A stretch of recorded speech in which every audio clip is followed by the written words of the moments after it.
একটা করছে, ছেলে ওষুধ খাচ্ছে না, তেমন মানে নির্ঝুম মতো হয়ে গেছে।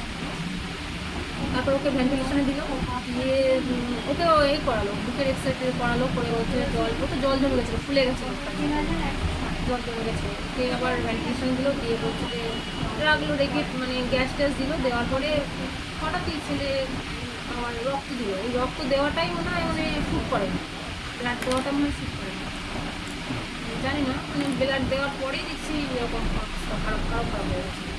তখনই বললো যে হঠাৎ করে মারা গেছে।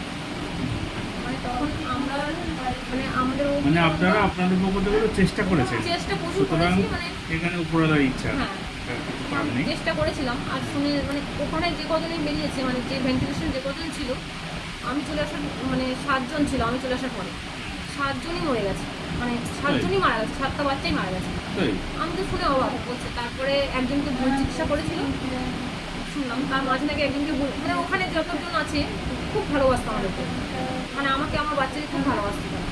আর যে মহিলাগুলোর সঙ্গে থাকতাম, ডাক্তারবাবুগুলো মানে মহিলাগুলো খুব ভালোবাসতো আমাকে।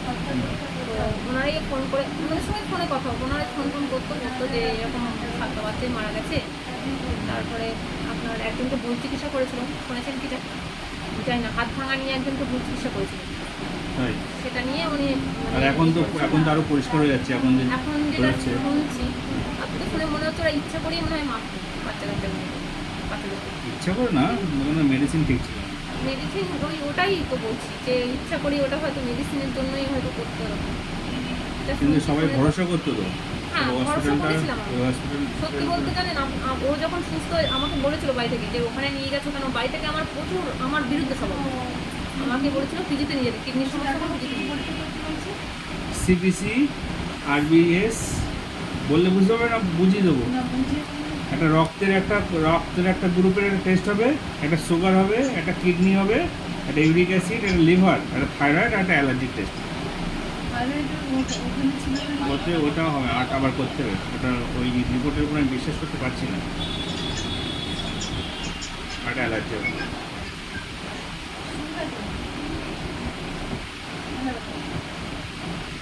তারপরে ওনারা এমনি ভালোবাসতেন আমাকে, মানে ওনার যা যে করেছিলাম ক্লিনিং ডিপার্টমেন্টে ছিলাম, ওনারা খুব মানে আমি যদি একটু কাঁদতাম তো ওনারা সবাই মিলে কাঁদতো, এমন অবস্থা গেছে আমার, এত ভালোবাসতাম। তারপরে ছেলেটা মারা যাওয়ার পরে তো আমরা চলে এসেছিলাম, ওনার মনে ফোন করে খোঁজ খবর নেই। আবার শুনছি এক করে সবাই মারা যাচ্ছে, যারা যারা ট্রিটমেন্টে ছিল ভালোও ছিল তারাও মারা যাচ্ছে। তাহলে কী করে বলবো বলুন, বিশ্বাসটা কীভাবে, না আমরা তো পুরো বিশ্বাস করেছি, ছেলে পুরো সুস্থ হয়ে গেছিলো। আমরা দেখে ভাবলাম, আমাকে বাড়ি থেকে বলছিল যে ওকে কোনো নার্সিংহোমে ভর্তি করতে, আমার বাড়ি থেকে সবাই, শ্বশুর বাড়ি থেকে সবাই, দেওয়ালে সবাই মানে ভর্তি করে করেছিল, আমার বিরুদ্ধে ছিল, ওখানে ভর্তি করেছিল। আমরা যখন ডাক্তারবাবু বলছেন যখন ওখানে ভালো হয়ে যাবে দেখি, কিন্তু এবার সবাই বলছে না, বলছে আমরা নার্সিংহোমে ভর্তি করতে চেয়েছিলাম, দেখলাম ছেলে সুস্থ হয়ে গেছে, সুস্থ হয়েই হঠাৎ করেই এরকম অবস্থা। তখন তো আমাদের মাথা পুরো মানে আকাশ ভেঙে পড়ার মতো অবস্থা। আর ও ছিল খুব মানে আদরের ছেলে, আদরের, মানে বাড়িতে সব থেকে বেশি আদর আমার বাড়িতে আমার জায়ের ছেলেমেয়েরাও আছে, শুরু হয়েছে, ওকে সবাই ভালোবাসতো, ঠাম্মা, দাদু, কাকা, মানে কাকা কাকিমা, তারপর ওর বাবা তো ওর বাবা অন্তর জীবন ছিল, ভীষণ ভালোবাসতো আর বাড়ির বড় ছিল তো খুব আদরের ছিল, ও যখন যেটা চাইতো মানে সব কিছু আবদার ও আপনি ওষুধগুলো খেয়ে যদি কোনো উপকার না পান না, চলে আসবেন, ঠিক আছে? কারণ ওই ওষুধে না আপনার সমাধান হবে বলে মনে হয় না।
ছিলেন।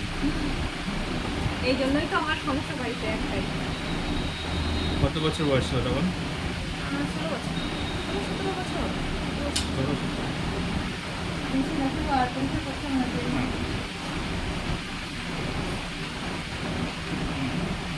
আমাকে আমার হচ্ছে যখন এটাই কয়েক বছর আগে, 3-4 বছর আগে, এখান থেকে কয়েক বছর আগের ছবি। 3-4 বছর আগে। এবার এই জন্যই মানে আমি এখন মেনটেন করি, মানে আমার মোটাটা খুব ভালো লাগে। এবার কিন্তু আমার বাড়িতে আগের ছবিগুলো দেখি আর এই আপনাকে এখন দেখি কিন্তু চেনা যাচ্ছে না। আগেরটা কিন্তু ভালো ছিল, এতটা কন্ট্রোল করার দরকার নেই।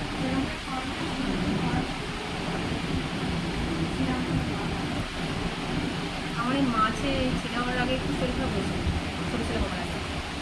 তারপর থেকে একটু আর এই ছেলেকে নিয়ে কম বোকাবো দিন, মানে টেনশনেও ছিলাম লাস্টে।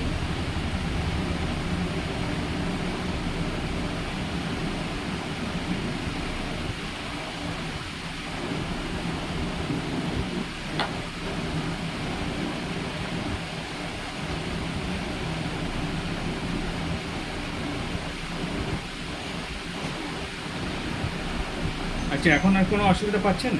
শরীরে যে দুর্বলভাব এনার্জি ছিল না, সেগুলো কি অনেকটা ভালো লাগছে? হ্যাঁ, শরীরে একটু স্ট্রেংথ ভাব আসবে আস্তে আস্তে। আপনার ওষুধগুলো 5 দিন খান, 5 দিন খেলেই আপনার রেজাল্ট দাঁড়িয়ে যাবে। পায়ে যে চিংড়িটা ছিল সেটা কমে যাচ্ছে, সেটা কমে যাচ্ছে। পুরো ঠিক হয়ে যাবেন। আপনি সুস্থ মানুষ। একটু অর্ধেক সমস্যা ছিল যেগুলো আটকে রয়েছে, যেগুলো কোনো টাকা ঠিক করতে কোথায় পারছে আসছি না। যখন তখন মানে কালকে বলছে যে তুমি তো তোমার তো দেখে মনে হচ্ছে না যে তুমি অসুস্থ, তুমি ডাক্তার দেখাতে যাই বলছো তো তোমার তো দেখে মনে হচ্ছে না যে তুমি অসুস্থ। আচ্ছা, এটা নিয়ে ওই ঘরে চলে যান, ওই সামনে ঘরে এটা মেসেজ করতে হবে। থেরাপি করে দেবে। যেগুলো ব্লাড ক্লোটিং হয়েছে না, ওগুলোকে ঠিক সচল করতে হবে। এটা আবার আলাদা 100 টাকা 100 টাকা নেবে, 2 রকম ওখানে থেরাপি করে দেবে, 50 টাকা করে 100 টাকা দেবে। করতেই হবে। কোনো অসুবিধা আছে? পরে দেখ 100 টাকারই তো ব্যাপার। আপনার ভালোর জন্যে, আপনার শরীরের জন্য দরকার, তাই বলছি। এবার অসুবিধা থাকলে আমাকে শেয়ার করতে পারেন, যে আমি তবে আপনাকে আবার পরে দেখতে পাচ্ছি। আমি আপনাকে জোর করবো, করবো সে হোক না, কিন্তু বন্ধুর মতো আমাকে বন্ধু ভাবতে পারেন। বন্ধু আছে আপনার? তা আমাকে ভাবুন বন্ধুর মতো ভেবে কথা বলতে পারবেন। হ্যাঁ, এগুলো আমাদের পরে আরো বাড়বে, তখন থাকবে। বন্ধু ওই বললাম না আমার স্বভাবের জন্য আমার কোনো বন্ধুই আমার হয় না। মানে একটু রেগে গেলে আমার নিজের বোনের সাথেই কথা বলা বন্ধ করে দিই। এগুলো করে আসেন, শরীরটা দেখবেন খুব আরাম লাগবে, জানেন?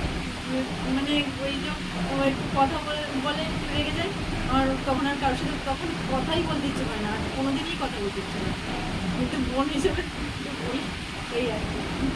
জান, এটা করে আসেন, ভালো লাগবে। চল।